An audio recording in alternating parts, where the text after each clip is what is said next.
Umar ரலியல்லாஹு அன்ஹு பார்த்து சொல்றாங்க, இன்னார் எனக்கு கடன் தர இருக்கு, இன்னார் எனக்கு கடன் தர இருக்கிறது.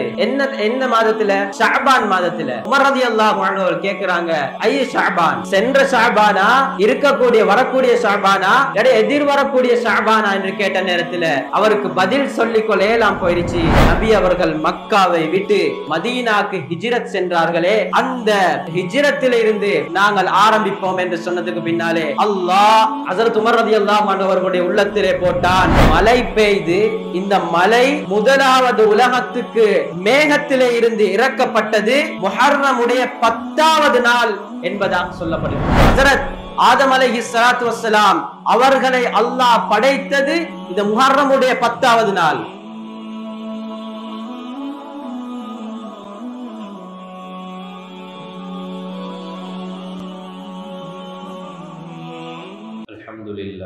الحمد لله نحمده ونستعينه ونستغفره ونؤمن به ونتوكل عليه ونعوذ بالله من شرور أنفسنا ومن سيئات أعمالنا من يهده الله فلا مضل له ومن يضلل فلا هادي له أشهد أن لا إله إلا الله وحده لا شريك له وأشهد أن سيدنا ومولانا محمدا عبده ورسوله اللهم صل على سيدنا محمد وعلى آله وأصحابه وسلم تسليما كثيرا كثيرا أما بعد فقد قال الله سبحانه وتعالى أعوذ بالله من الشيطان الرجيم بسم الله الرحمن الرحيم إلا تنصروه فقد نصره الله إذ أخرجه الذين كفروا ثاني اثنين إذ هما في الغار إذ يقول لصاحبه لا تحزن إن الله معنا إلى آخر الآية صدق الله العظيم. وقال نبينا عليه الصلاة والسلام أفضل الصيام بعد رمضان شهر الله المحرم وأفضل الصلاة بعد الفريضة صلاة الليل أو كما قال عليه الصلاة والسلام. அளவற்ற அருளாளனும் நிகரற்ற அன்புடையவனுமாகிய அல்லாஹ்வின் திருநாமத்தால் ஆரம்பம் செய்கின்றேன். சாந்தி மதம் ஏந்தி வந்த சத்திய தூதர் சர்மார்க்க போர்தகர் சர்தாரே ஆலம் எங்கள் நபி ஸல்லல்லாஹு அலைஹி வஸல்லம் அவர்கள் மீதும் இந்த தீன் பிற்காலத்திலே ஒரு வாடிய மலராக இருக்கக்கூடாது, வாடாத மலராக இருக்க வேண்டும் என்று சொல்லி இரத்த தியாகங்கள் உயிர் தியாகங்கள் செய்த உத்தம சஹாபாக்கள் தாபிஊன்கள் தாபிஈன்கள் மற்றும் கியாமத் பரிகந்தம் வரக்கூடிய முஃமினான முஸ்லிமான ஆண்கள் பெண்கள் அனைவர்கள் மீதும் அல்லாஹ்வுடைய சாந்தியும் சமாதானம் உண்டாவதாக. ஜும்ஆவிற்கு வருகை தந்திருக்கும் அல்லாஹ்வின் நல்லடியார்களே, அல்லாஹ் சுப்ஹானஹு வ தஆலா தன் வாழ்விலே எந்த நல்ல விஷயங்களை எடுத்து நடக்குமாறு கட்டளையிட்டுள்ளானோ அந்த நல்ல விஷயங்களை எடுத்து நடக்குமாறும் எந்த தீய விஷயங்களை விட்டும் தன்னை முற்றுமுழுதாக பாதுகாத்து கொள்ளுமாறு கட்டளையிட்டுள்ளானோ அந்த தீய விஷயங்களை விட்டும் தன்னை முற்றுமுழுதாக பாதுகாத்து கொள்ளுமாறு முதலாவதாக எனக்கும் அப்பால் உங்களுக்கும் நான் தக்வாவை கொண்டு வசீஹத்தும் நசீஹத்தும் செய்து கொள்கின்றேன். கண்ணியமான சகோதரர்களே, அல்லாஹ் சுப்ஹானஹு வ தஆலா உலகத்திலே எண்ணில் அடங்காத படைப்புகளை படைத்து வைத்திருக்கிறார். அந்த படைத்த படைப்புகளிலே ஆகும் சிறந்த ஒரு படைப்பாக, கண்ணியமான ஒரு படைப்பாக அல்லாஹ் மனிதனை ஆக்கி வைத்திருக்கிறார்.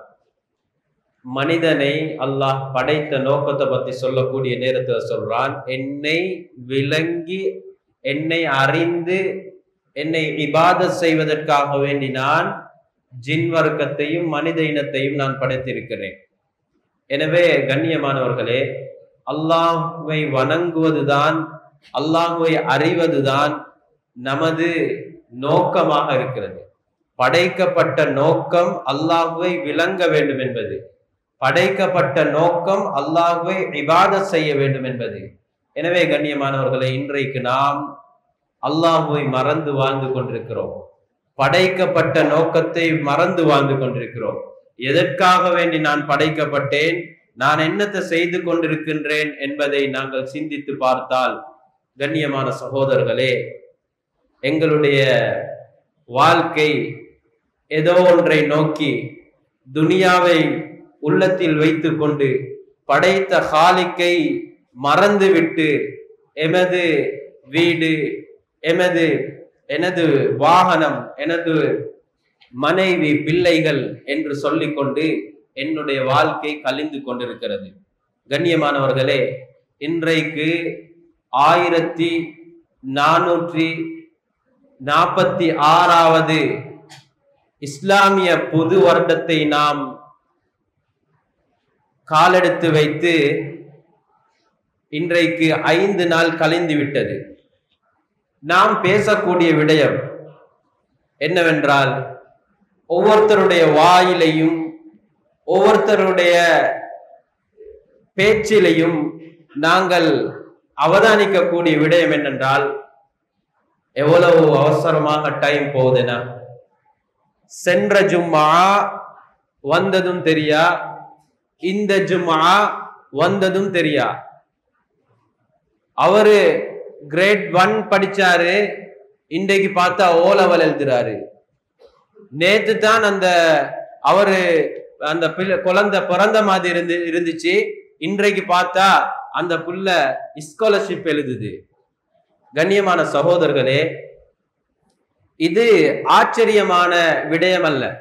இதை நம்ம சிந்தித்து இதை பற்றி ஆராய்ச்சி செய்ய வேண்டிய விடயமும் இல்லை.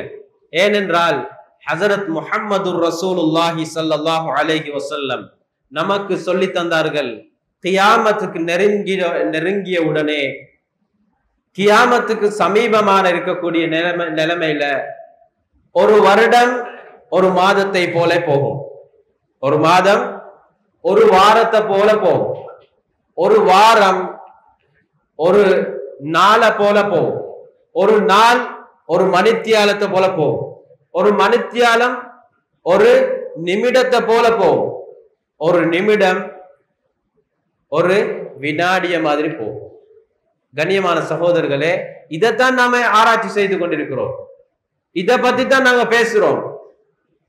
சிலருக்கு சும்மா பேசணும், உங்களோட ஊர்ல மழையா, உங்களோட ஊர்ல வெயிலா, உங்களோட ஊர்ல என்ன விசேஷம், இங்கனா ஒன்றும் இல்ல, வளமை போலதான்.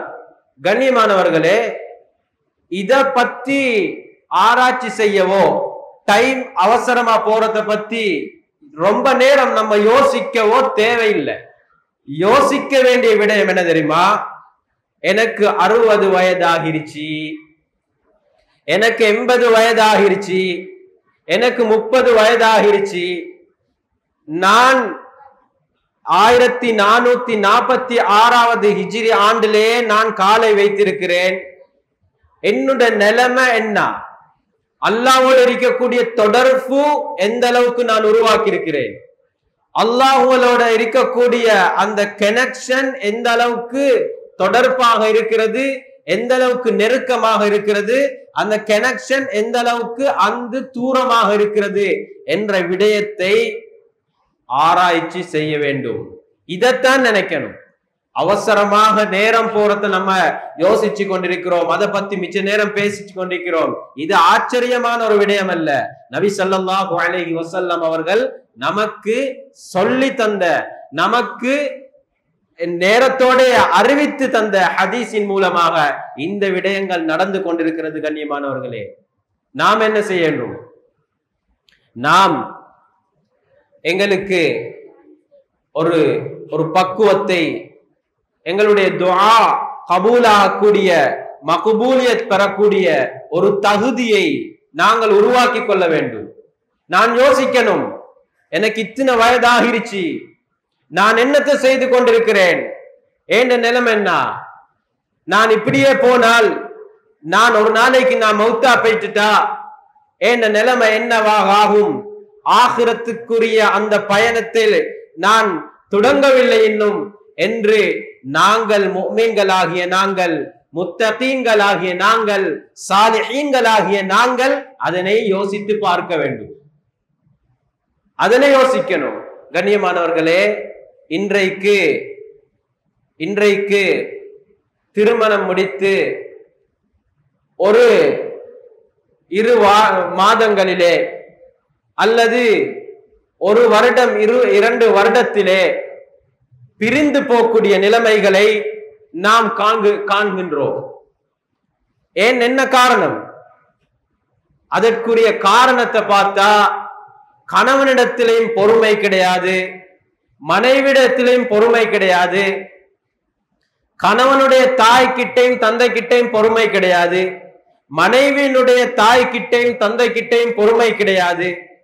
கண்ணியமானவர்களே, அந்த ஒரு பொறுமை இல்லாத காரணத்தினால், விட்டு கொடுப்பு என்ற ஒன்று இல்லாத காரணத்தினால் திருமணம் முடித்து 30 வருடமாகியும் என்னுடைய வீட்டுக்குள்ளாலே பிரச்சனைகளும் சண்டை சச்சரவுகளும் இருக்குது என்று நம்ம யோசித்தால், கண்ணியமான சகோதரர்களே, நமக்கிட்ட பொறுமை இல்லை, விட்டு கொடுப்பு இல்லை, சகிப்பு தன்மை இல்லை.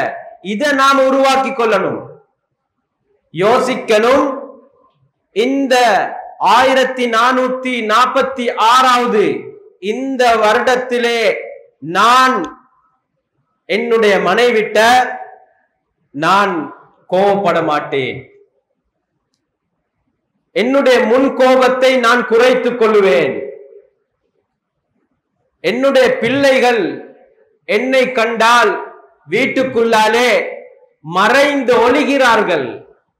வாப்பா வீட்டுக்கு வந்தா பயம், வாப்பா என்ன சொல்லுவாரோ, ஏசுவாரோ, அடிப்பாரோ என்ற பயம். இந்த பிள்ளைகள் இந்த பயப்படக்கூடிய இந்த பயத்தை நான் இதற்கு பிறகு நான் தவிர்த்துக் கொள்வேன்.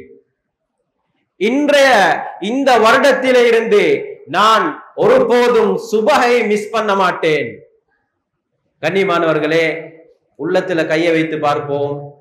இன்றைக்கு எத்தனை பேர் சுபஹ் தொழுதிருப்போம்? உள்ளத்துல கொஞ்சம் கையை வச்சு யோசிச்சு பார்ப்போம். இன்றைக்கு எத்தனை பேர் சுபஹ் தொழுதிருப்போம்? கண்ணியமானவர்களே, இன்றையுடைய சுபஹு கியாமத் வரைக்கும் வராது. ஈசவி கணக்கிலே பார்த்தால் இன்றைக்கு 12ஆம் திகதி 12ஆம் திகதி 7ஆம் மாதம் 2024. இந்த சுபஹ் கியாமத் வரைக்கும் வராது. எனவே கண்ணியமானவர்களை, நாம் யோசிக்கணும், சிந்திக்கணும். என்னத்த தெரியுமா? நான் இதுக்கு பிறகு மாறணும், என் லைஃப் இதுக்கு பிறகு சேஞ்ச் பண்ணணும். இப்படியே இருக்கிறது இல்ல.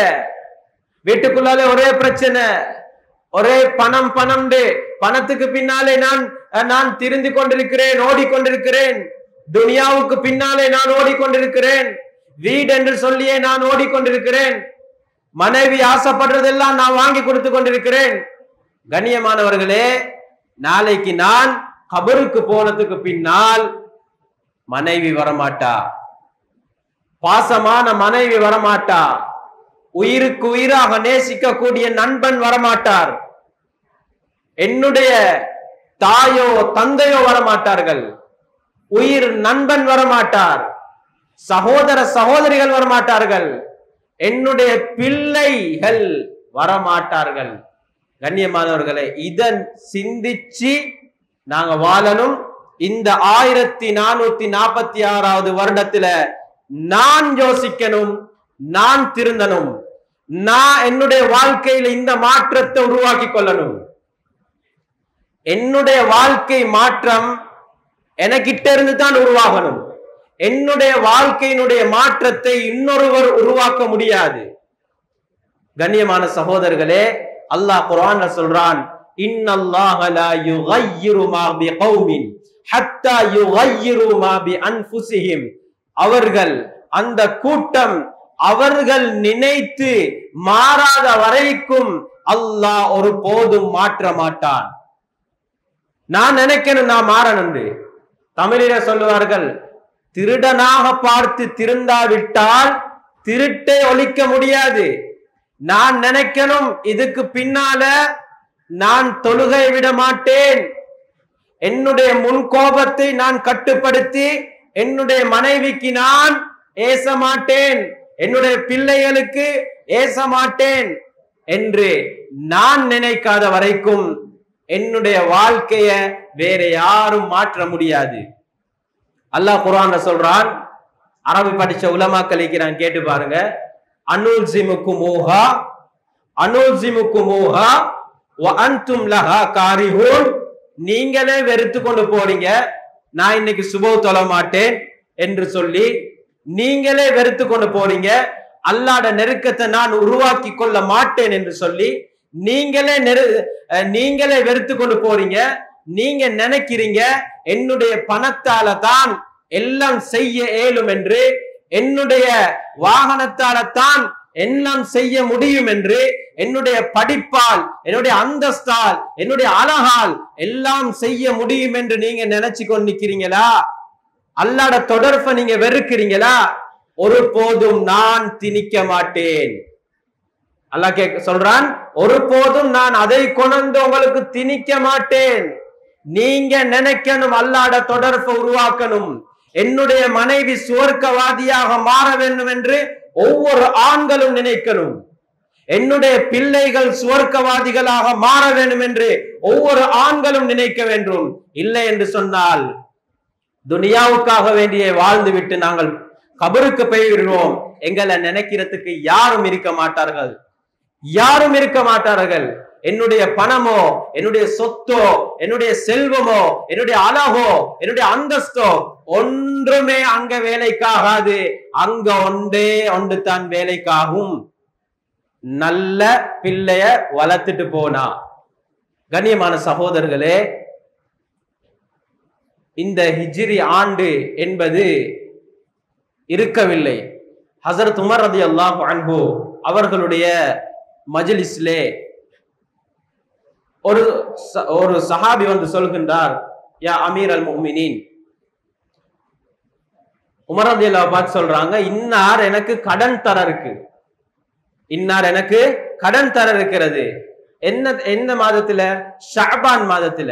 உமர் ரலியல்லாஹு அன்ஹு கேக்குறாங்க, ஐய ஷஅபான், சென்ற ஷஅபானா, இருக்கக்கூடிய வரக்கூடிய ஷஅபானா, எதிர் வரக்கூடிய ஷஅபானா என்று கேட்ட நேரத்துல அவருக்கு பதில் சொல்லிக்கொள்ளேலாம் போயிருச்சு. உமர் ரலியல்லாஹு அன்ஹு அவர்கள் பெரிய சஹாபாக்களை வைத்து ஆழமான ஒரு மஷூராவை செய்கிறார்கள். நாம் எப்படி இஸ்லாமியர்களுக்கென்று ஒரு ஆண்டை உருவாக்குவது என்று சொல்லி மஷூரா செய்யக்கூடிய நேரத்துல சில சஹாபாக்கள் சொன்னார்கள், நபியுடைய அந்த பிறப்பிலிருந்து இஸ்லாமிய ஆண்டை நாங்கள் ஆரம்பிப்போம். சிலர்கள் சொன்னார்கள், நபி அவர்களுடைய வஃபாத்திலிருந்து ஆரம்பிப்போம். கண்ணியமானவர்களே, சிலர்கள் சொன்னார்கள், நபி அவர்கள் மக்காவை விட்டு மதீனாக்கு ஹிஜ்ரத் சென்றார்களே, அந்த ஹிஜ்ரத்தில இருந்து நாங்கள் ஆரம்பிப்போம் என்று சொன்னதுக்கு பின்னாலே அல்லாஹ் ஹஸரத் உமர் ரலியல்லாஹு அன்ஹு அவர்களுடைய உள்ளத்திலே போட்டான், இந்த மஷூரா நல்லம் என்பதை, நல்ல ஒரு சிந்தனை என்பதை அவர்களுடைய உள்ளத்திலே போட்டான். அவர்கள் அந்த மஷூராவை அவர்கள் கபூல் செய்து அதற்கு பின்னால வரக்கூடிய இஸ்லாமியர்களுக்கு உண்டான அந்த ஆண்டை ஹிஜ்ரி ஆண்டாக ஆக்கினார்கள். கண்ணியமான சகோதரர்களே, அந்த மாதத்திலே தான் நாங்கள் இருந்து கொண்டிருக்கிறோம். உலகத்தினுடைய சில விடயங்களை கூட அல்லாஹ் சுப்ஹானஹு வ தஆலா இந்த மாதத்திலே தான் உருவாக்கினார். இந்த மாதத்தில தான் மழை பெய்து, இந்த மழை முதலாவது உலகத்துக்கு மேகத்திலே இருந்து இறக்கப்பட்டது முஹர்ரமுடைய 10வது நாள் என்பதாக சொல்லப்படுகிறது. ஹஸரத் ஆதம் அலைஹிஸ்ஸலாத்து வஸ்ஸலாம் அவர்களை அல்லாஹ் படைத்தது இந்த முஹர்ரமுடைய 10வது நாள். அவர்களுடைய தௌபாவை ஏற்றுக்கொண்டது முஹர்ரமுடைய 10வது நாள். நூஹ் அலைஹிஸ்ஸலாம் கப்பலிலிருந்து ஈடேற்றமானது முஹர்ரமுடைய 10வது நாள். ஹஸரத் யூனுஸ் அலைஹிஸ்ஸலாத்து வஸ்ஸலாம் அவர்கள் மீனுடைய வயிற்றிலே இருந்து அவர்கள் காப்பாற்றப்பட்டது இந்த முஹர்ரமுடைய 10வது நாள். அய்யூப் அலைஹிஸ்ஸலாத்து வஸ்ஸலாம் அவர்கள் நோயிலே பீடிக்கப்பட்டிருந்தார்கள். அந்த நோயிலே இருந்து அவர்களுக்கு ஷிஃபா கிடைத்தது இந்த முஹர்ரமுடைய 10வது நாள். கண்ணியமானவர்களே, ஹஸரத் மூசா அலைஹிஸ்ஸலாத்து வஸ்ஸலாம் அவர்கள் கொடூரமான அந்த ஃபிரௌனிடத்திலே இருந்து பாதுகாக்கப்பட்டதும் இந்த முஹர்ரமுடைய 10வது நாள் என்பதாக உலமாக்கள் நமக்கு சொல்லி தருகின்றார்கள். எனவே கண்ணியமான சகோதரர்களே, இவர்கள் சிலர்கள் நோன்பு வைத்திருக்கிறார்கள். ஹஸரத் ரசூலுல்லாஹ் ஸல்லல்லாஹு அலைஹி வஸல்லம் அவர்கள் இவர்களை பார்த்து கேட்கிறார்கள், அவர்கள் நோன்பு வைத்திருக்கிறார்கள், என்ன காரணம்? அஹ்லுல் கிதாபை சேர்ந்தவர்கள் சிலர்கள் இருந்தார்கள். அவர்கள் நோன்பு வைத்த காரணத்தை முஹம்மதுர் ரசூலுல்லாஹ் ஸல்லல்லாஹு அலைஹி வஸல்லம் அவர்கிட்ட சொல்றாங்க. இவர்கள் ஏன் நோன்பு வைத்திருக்கிறார்கள் என்று சொன்னால், மூசா அலைஹிஸ்ஸலாத்து வஸ்ஸலாம் ஃபிரௌனிடத்திலே இருந்து பாதுகாப்பு பெற்றதற்கு இவர்கள் நோன்பு வைத்திருக்கிறார்கள் என்று சொன்னவுடனே ஹஸரத் முஹம்மது ரசூலுல்லாஹ் ஸல்லல்லாஹு அலைஹி வஸல்லம் சொன்னார்கள், நாங்கள் ஏன் பாதுகாப்பு பெற்று, அவர்களை விட நாங்கள் தான் தகுதியானவர்கள். மூசா அலைஹிஸ்ஸலாத்து வஸ்ஸலாம் அவர்கள் உதவி செய்வதற்கு நாம் தான் தகுதியானவர்கள் என்று சொல்லி 2-3 வருடம் 7-8 வருடமாக நபி அவர்கள் ஆஷூராவுடைய நோன்பை பிடிக்கிறார்கள். அதற்கு பிறகு சொல்கிறார்கள், அடுத்த வருடம் நான் இருந்தால் தாசுஆவுடைய நோன்பையும் நான் சேர்த்து பிடிப்பேன் என்பதாக ஹஸரத் ரசூலுல்லாஹ் ஸல்லல்லாஹு அலைஹி வஸல்லம் அவர்கள் சொன்னார்கள். சொல்லிட்டு சொன்னார்கள், யஹூதிகளுக்கு மாற்றம் செய்வதற்காக வேண்டி நாம் 10 மாத்திரம் பிடிக்காமல் 9 சேர்த்து நாம் பிடிப்போம். இஸ்லாமியர்களுக்கென்று இந்த முஸ்லிம்களுக்கு ஒரு தனித்துவ அந்த கண்ணியத்தை வெளிப்படுத்துவதற்காக வேண்டி 9 சேர்த்து பிடிப்பேன் என்பதாக சொன்னார்கள். அடுத்த வருடம் ஹஸரத் ரசூலுல்லாஹ் ஸல்லல்லாஹு அலைஹி வஸல்லம் இருக்கவில்லை, இந்த உலகத்தை விட்டு போய்விட்டார்கள். இன்னா லில்லாஹி வ இன்னா இலைஹி ராஜிஊன். கண்ணியமான சகோதரர்களே, எங்களுக்கு 9, 10 சேர்த்து பிடிக்கலும், அப்படி இல்லைன்னா 10, 11 எங்களுக்கு பிடிக்கலும். எனவே வரக்கூடிய இந்த தாசுஆ ஆஷூராவுடைய நோன்பை நாங்கள் நோட்போம். இந்த நோன்பு இருக்கிறது, நாம் முன் செஞ்ச பாவம், இந்த முன்னால் 1445வது ஹிஜ்ரி ஆண்டுடைய இந்த வருஷம் செய்த எல்லா பாவங்களும் இந்த தாசுஆ ஆஷூராவுடைய இந்த நோன்புல மன்னிக்கப்படுகிறது. எனவே நாங்கள் இந்த நோன்பை பிடிக்கிறதுக்கு நாங்க நியத்து வைப்போம். எங்களுடைய மனைவிக்கு சொல்லுவோம், எங்களுடைய பிள்ளைகளுக்கு சொல்லுவோம், எங்களுடைய உற்றார் உறவினர்களுக்கு நாம் இந்த நோன்பை பத்தி நாம் சொல்லுவோம். எனவே கண்ணியமானவர்களே, அல்லாஹுக்கு பொருத்தமாக வாழ்ந்து அவன் விரும்பக்கூடிய வாழ்க்கையிலே எங்களுடைய வாழ்க்கையை அமைத்துக் கொள்வதற்கு அல்லாஹ்வுக்கு சுப்ஹானஹு வ தஆலா நம் அனைவர்களுக்கும் கிருபை செய்வானாக. யா அல்லாஹ், எங்களுடைய பாவங்களை மன்னிச்சிரு யா அல்லாஹ். யா அல்லாஹ், எங்களுடைய சகோதரருடைய பாவங்களை மன்னிச்சிரு யா அல்லாஹ். யா அல்லாஹ், எங்களுடைய தாய் தந்தையுடைய பாவங்களை மன்னிச்சிரு யா அல்லாஹ். யா அல்லாஹ், எங்களுடைய மனைவி மக்களுடைய பாவங்களை மன்னிச்சிரு யா அல்லாஹ். யா அல்லாஹ், இன்றைக்கு இந்த மஜ்லிஸ்ல இருக்கக்கூடிய எத்தனையோ தாய் தந்தைகள் கபர்ல யா அல்லாஹ். யா அல்லாஹ், அவர்களுடைய கபரை சொர்க்கத்தின் பூஞ்சோலையாக ஆக்கிரு யா அல்லாஹ். நரகத்தின் படுங்குழியை விட்டும் பாதுகாத்திரு யா அல்லாஹ். யா அல்லாஹ், இன்றைக்கு எந்த தாய் தந்தைகள் யா அல்லாஹ் நோயில் இருக்கிறார்களோ யா அல்லாஹ், ஹாஸ்பிட்டல்ல இருக்கிறார்களோ யா அல்லாஹ், அவர்களுக்கு பரிபூர்ணமான ஷிஃபாவை கொடுத்தது ரஹ்மானே. அமலே சாலிஹாத்தோட உன்னுடைய பொருத்தத்தோட அந்த சீதேவிகளுடைய ஆயுளை நீளமாக்கிறியா யா அல்லாஹ். யா அல்லாஹ், அவர்களுடைய நோய்க்கு பரிபூர்ணமான ஷிஃபாவை கொடுத்துரு யா அல்லாஹ். யா அல்லாஹ், இன்னைக்கு எங்களோட குடும்பத்தில் இருக்கக்கூடிய எத்தனையோ பேர் யா அல்லாஹ் இன்னைக்கு ஹாஸ்பிட்டல்ல இருக்கிறார்கள் யா அல்லாஹ், அவர்களுக்கு பரிபூர்ணமான ஷிஃபாவை கொடுத்துரு யா அல்லாஹ். யா அல்லாஹ், இன்றைக்கு இந்த ஹிஜ்ரி 1446ல நாம் கால வைத்திருக்கிறோம் யா அல்லாஹ். உனக்கு பொருத்தமாக வாழ்றதுக்கு கிருபை செஞ்சிரு யா அல்லாஹ். யா அல்லாஹ், பணம் மட்டும்தான் வாழ்க்கைன்னு நினைச்சு கொண்டிருக்கிறோம் யா அல்லாஹ். பணத்தை கொண்டு எதையும் செய்ய முடியும் என்று நாம் பெருமை அடித்துக் கொண்டிருக்கிறோம் யா அல்லாஹ். இந்த பெருமையை வைத்து யா அல்லாஹ் எங்களை நோயில போட்டு அத்துணை பணத்தையும் ஹாஸ்பிட்டலுக்கு செலவழிக்க வச்சிராதே யா அல்லாஹ். இரக்கமானவனே யா அல்லாஹ், அந்த ஹாஸ்பிட்டலுடைய தேவையை விட்டும் எங்களுடைய பரம்பரையை பாதுகாத்திரு யா அல்லாஹ். பயங்கரமான நோய்களை விட்டும் பாதுகாத்திரு யா அல்லாஹ். பயங்கரமான ஷர்றுகளை விட்டும் பாதுகாத்திரு யா அல்லாஹ். பயங்கரமான ஃபித்னாக்களை விட்டும் பாதுகாத்திரியா அல்லாஹ், பயங்கரமான தாங்க முடியாத சோதனைகளை விட்டும் யா அல்லாஹ் என்னையும் எங்களுடைய தாய் தந்தைகளையும் யா அல்லாஹ் என்னுடைய மனைவி மக்களையும் யா அல்லாஹ் எங்களுடைய யா அல்லாஹ் பிள்ளைகளையும் உற்றார் உறவினர்கள் எல்லாத்தையும் பாதுகாத்திரியா அல்லாஹ். ஈமானோட வாழ்ந்து ஈமானோட மன்னிக்க கூடிய பாக்கியத்தை நம் அனைவர்களுக்கும் தந்தருள் புரிவாயாக. வ ஆகிரு தஅவானா அனில் ஹம்துலில்லாஹி ரப்பில் ஆலமீன்.